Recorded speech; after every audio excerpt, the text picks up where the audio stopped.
What's up, my fellow wealth creators? Matty Ice here. Today, we're going to talk about infinite banking and the internal rate of return of the dividend-paying whole life insurance policies that we use to implement infinite banking.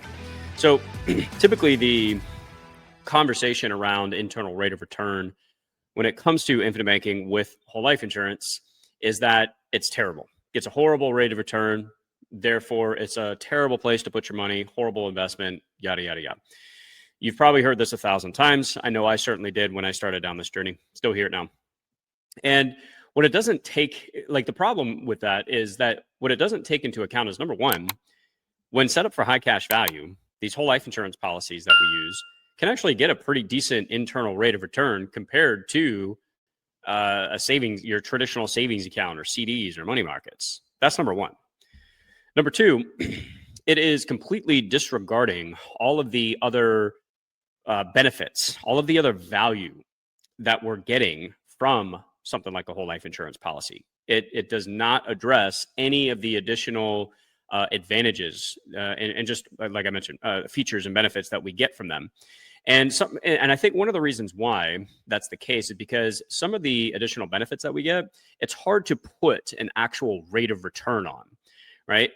With that said, what I'm going to show you in this video, I actually have a calculator that we're going to use and all that to determine what you would have to earn in a comparable pre-tax account, like a gross rate of return to equal the same rate of return that you would get in a whole life policy once you start to take into consideration some of the other benefits like the tax advantages, the creditor protection, the fact that you have a permanent death benefit, right?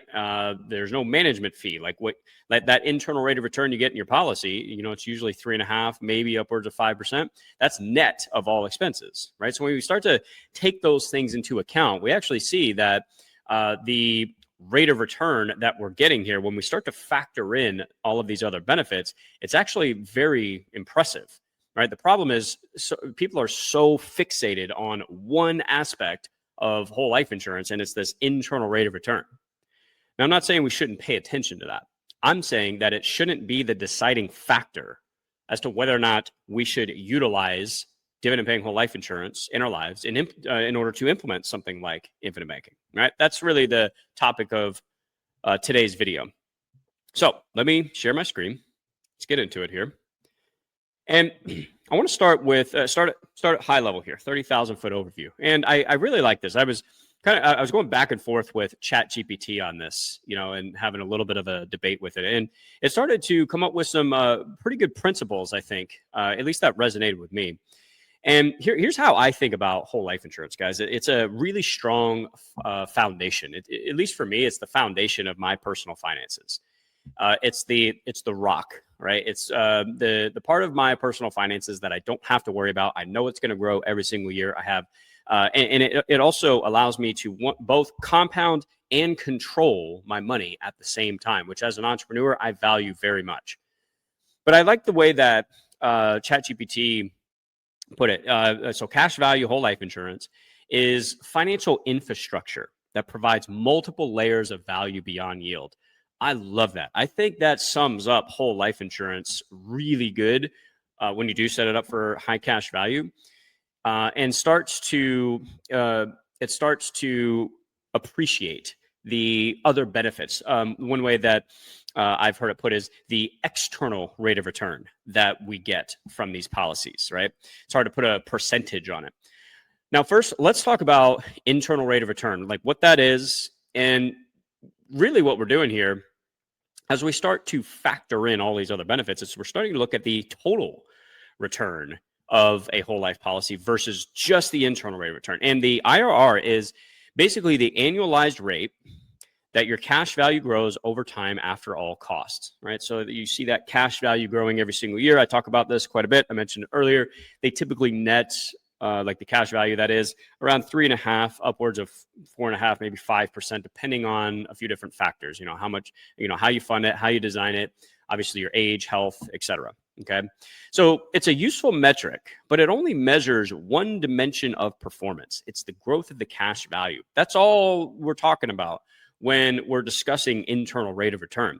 It tells you nothing about tax advantages, the risk management, like how safe it is, right? Where you're avoiding that drawdown effect, liquidity, one of the most powerful aspects of whole life insurance, in my opinion.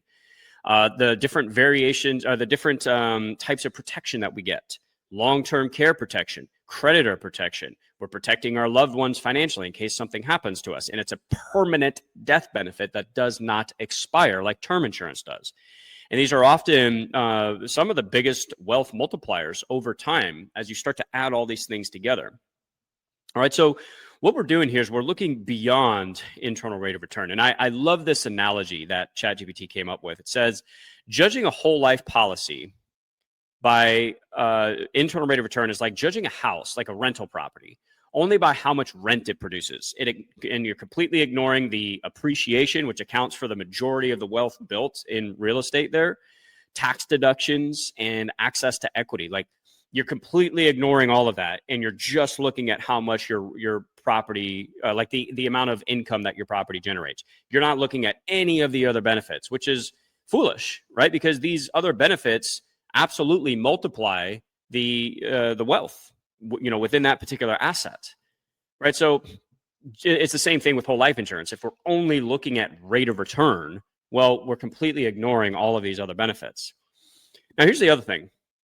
Oftentimes when we start talking about rate of return, we start comparing whole life insurance to the wrong things, like comparing it to the stock market. That just doesn't make sense. It's a completely different asset class, completely different risk profile. Whole life is not competing with your stock portfolio. In fact, it can enhance a stock portfolio because you have access to capital and liquidity inside of your whole life policy. And when there is a downturn in the market, one of the most powerful things to have access to is liquidity, cash. So you can capitalize on the fact that these assets are now on sale. They're down 10, 15, 20%, whatever, right? And you're able to take advantage of that as opposed to having all of your capital or the majority of it locked up in things that you can't access. And you'd have to take a loss or a penalty or something like that in order to take advantage of this opportunity. So it's not actually competing with your stock portfolio. It's not one or the other. Just because I have whole life insurance and it's the foundation of my personal finances, that doesn't mean I don't invest in other assets. I invest in the market. Now, I do it a little bit differently, I think, than what we're traditionally taught to do. I'm a huge fan of the right types of income ETFs. You have to be very careful. There's a lot of garbage out there, but so far mine's doing really well. If you want more information on that, I'll link it down below. And I contribute to my Roth IRA every single year, and I wait for those opportunities. Whenever the market declines, I invest more into that income ETF, and it slowly just compounds over time. But wait a minute, I thought because I'm investing in the market, that means I shouldn't have whole life insurance, or that because I have whole life insurance, there's no way I can invest in the market too. No, we just can't do that. Wrong, absolutely wrong. And like I said, whole life can actually complement. It can help your stock portfolio in times where you need liquidity to purchase more of the asset. Okay. Also, it's more of, again, thinking about whole life insurance in the right terms and comparing it to the right assets. It's an alternative to a traditional savings account, to like your emergency fund, like where you keep or create or store your emergency fund, right?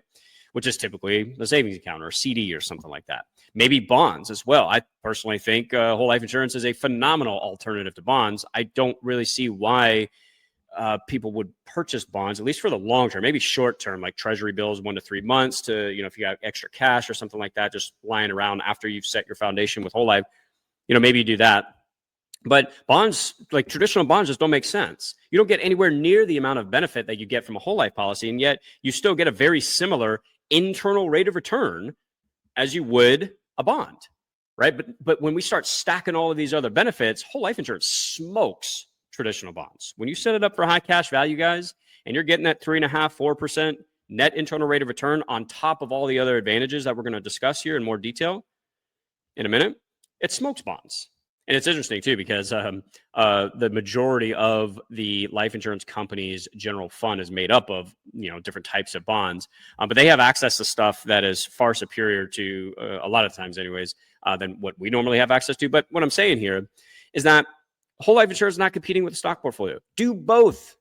Or if you're not, a huge fan of the market like me, I like income ETFs, but not really like the long-term speculative play in the market. Then find another way to use your cash and liquidity. I do real estate lending as well. That's kind of takes us to the next bullet point here. The internal rate of return. It's not talking about or acknowledging the opportunity value of having guaranteed liquidity. Like if I request a policy loan, they have to give it to me. It's in the contract. All right, I have guaranteed liquidity. Yes, I'm going to pay a little bit of interest on that, but it's nothing compared to what my policy is going to grow by over the long run.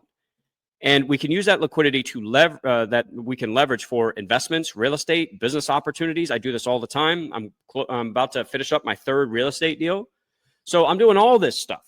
Right? It's a much bigger. We're taking a much more holistic approach to building wealth here, and not saying either or.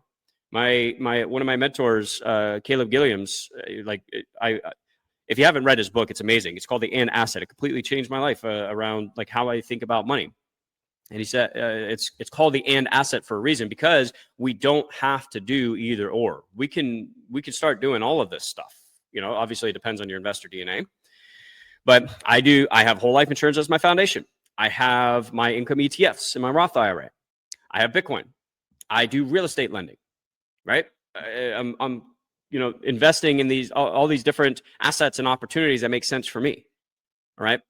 How do you put a rate of return on guaranteed access to liquidity, to your capital, while your money continues to grow, even if you use it? That's what we're doing here, guys. Like, what's the rate of return on that? I don't know. It's a heck of a lot more than what people give whole life insurance credit for. That's for sure. It's a heck of a lot more than just a 3.5% or 4% internal rate of return. All right, so let's start getting into some specific benefits and features and stuff like that of whole life insurance that we could start to add to the equation here to get a better idea of the true value, the total return, I guess you could say, of these policies and implementing something like infinite banking with it. All right. So gross pre-tax comparable accounts. Now we're comparing this to like traditional savings accounts and CDs. I'm not a big fan of comparing whole life insurance to the stock market. It just doesn't really make any sense.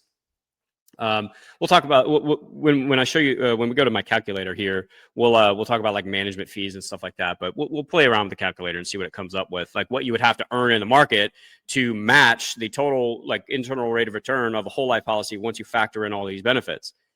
All right. So first off, we got tax advantages. I mean, you got to add a 20% to the rate of return, to your internal rate of return of the whole life policy on a gross pre-tax comparable account minimum, because I mean, a lot of people fall into, especially in their working years, they fall into at some point, the 22% tax bracket or 24, whatever it is.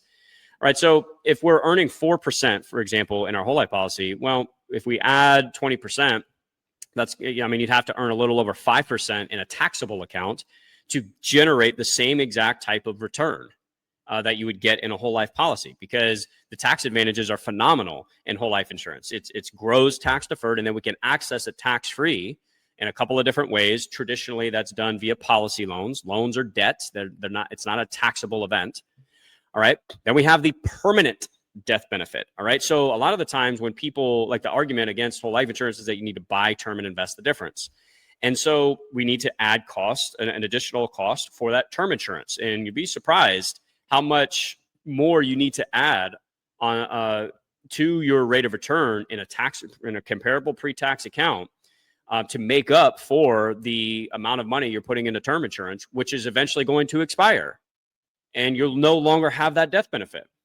I'm not going to get into the self-insured argument. I think that's absolutely ridiculous. We'll do a separate video on that. Let's stay on topic. All right. Then we've got long-term care protection.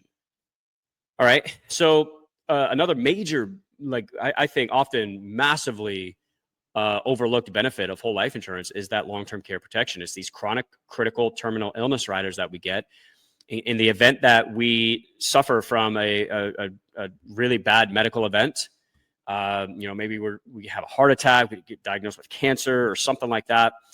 It could be really bad. It could be really devastating, but we can actually accelerate a large portion of our death benefit in the event that, we can't perform 2 of the 6 daily activities of living, something like that, or we get a 12-month diagnosis, like we can access a large portion of our death benefit at that point to get the care that we want, that maybe health insurance won't cover, or traditional coverage, or traditional care that, maybe your health insurance runs out. Like, one of the main reasons for bankruptcy in America is due to medical bills, right? So that long-term care protection, like what's the rate of return of having access to significant financial resources above and beyond what you've put into the policy to get the care that you want and need? Like, what's the rate of return on that?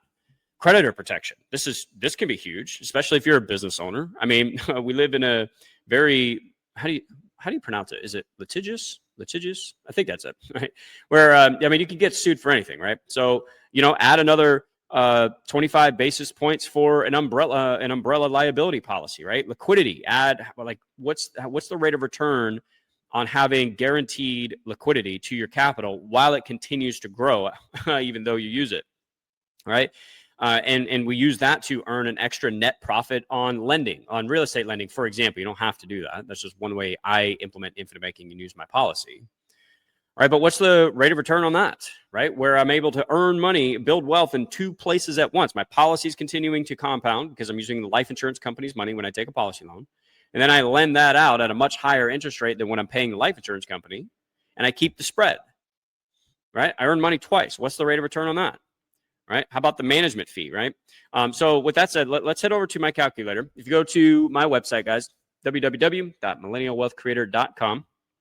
All right, got some pretty good stuff on here. You can take a quiz, right? See if you're ready for infinite banking. But I have a bunch of free resources. I'm putting the Learning Center together too, so check that out. But if you hover over free resources and click on Comparable IRR Calculator, all right, what we're going to do here is we can play with some numbers to calculate what we would have to earn in a pre-tax account, the gross percentage, all right, to equal the same rate of return in a whole life policy when we start to factor in some of these other benefits. So, for example, if my policy is earning 4% net, okay, inside the policy, after all costs and expenses, let's say, it says marginal tax rate. I'm going to treat this like it's a total effective tax rate. So maybe that's 20% or 22%. Maybe you're in a higher tax bracket. I don't know. All right, we'll just do 22% right now. Okay. And then for now, let's actually take out the management fee.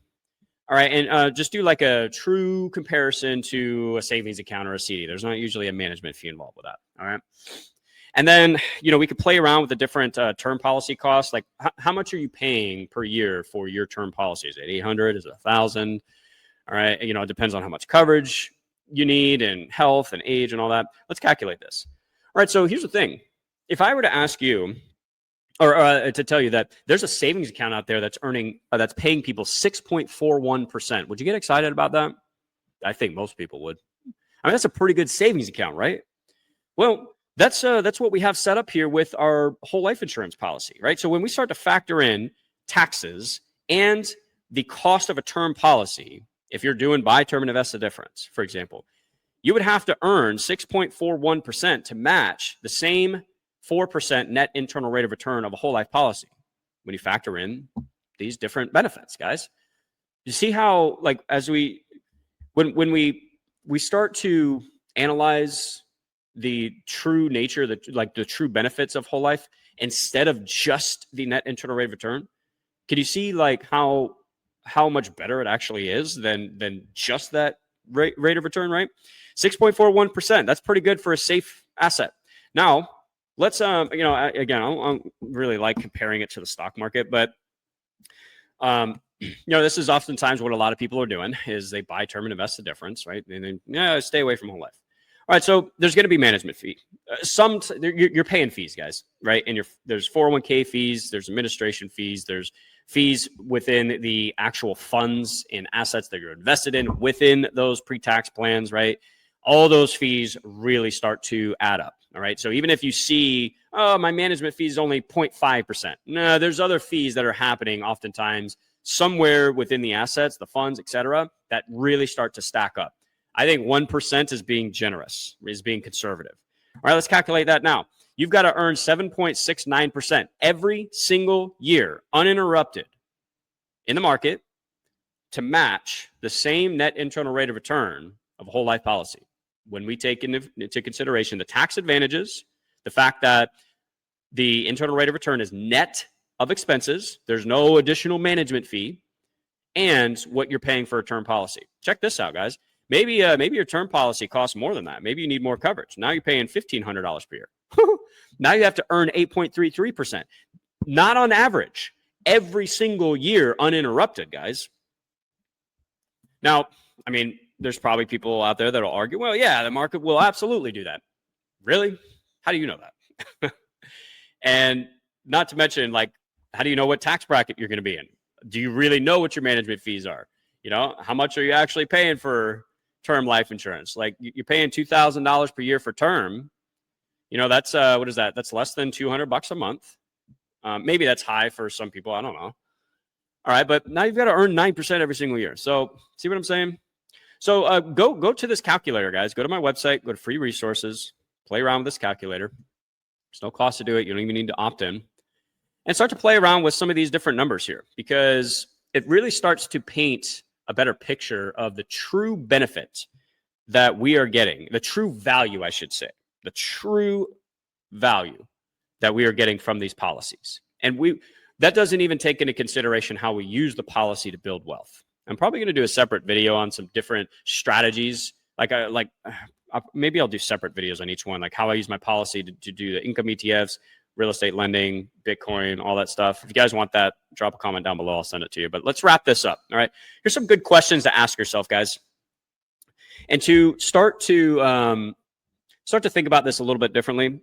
Stop putting so much emphasis on internal rate of return, right? I'm not saying we need to toss that and not consider it, but maybe it shouldn't be the primary deciding factor for our financial decisions anymore, right? So here's some good questions to ask. What's the overall economic value of owning this asset? I think this is a phenomenal question, because it forces you to start thinking about all of the additional benefits that you're getting from the asset versus just the rate of return. It's a good question to ask. How does this improve my liquidity, taxes, protection, peace of mind? You know, how do you put a rate of return on peace of mind, guys? You know, knowing that your financial foundation is guaranteed to grow every single year. It's going to get dividends, which are not guaranteed, but they've always been paid. In fact, I'm doing a separate video on, I just received an email from one of the companies I have my policy with. They just declared their dividend, and it's the most they've ever paid out in 150 years. That's pretty sweet, man. Even in the midst of all this economic turmoil and uncertainty and political unrest and all this crap going on, my financial foundation just continues to grow. Do you know that it's hard to describe the peace of mind that you get knowing that your financial foundation is with some of the best companies in the world when it comes to financial solvency and strength? Like these companies have been around for so long, and they're just awesome, right? They know what they're doing. And what other financial vehicle gives me all of these benefits, all of this value in one place? If you can answer that, well, go explore it. I have yet to find a comparable asset to whole life insurance that offers as many benefits as it does. I haven't found it yet. If you have, I would love to hear what it is, because I am open to learning. Okay, but these are just some questions to start to ask yourself, guys. All right, so that we're not, we stop being so fixated on internal rate of return. Is it important? Yeah, of course it is. Okay, but it's not the only thing. All right, it's not the holy grail of finance. All right, there's a lot of other things. There's a bigger picture here, and that's what I wanted to talk about and hopefully bring to your attention with this video. So I hope it was helpful. If you guys have questions, comments, feedback, drop them down in the comment section below. Make sure you check out all the links in the description as well. Get my free Infinite Making Masterclass with lots of different training for you guys there. My book is coming out very soon. All right, so I'll drop a link to that when it is available. Make sure you check it out. Appreciate your time, guys. Hope this helped, and I will talk to you in the next one. To your success. Matty Ice is out.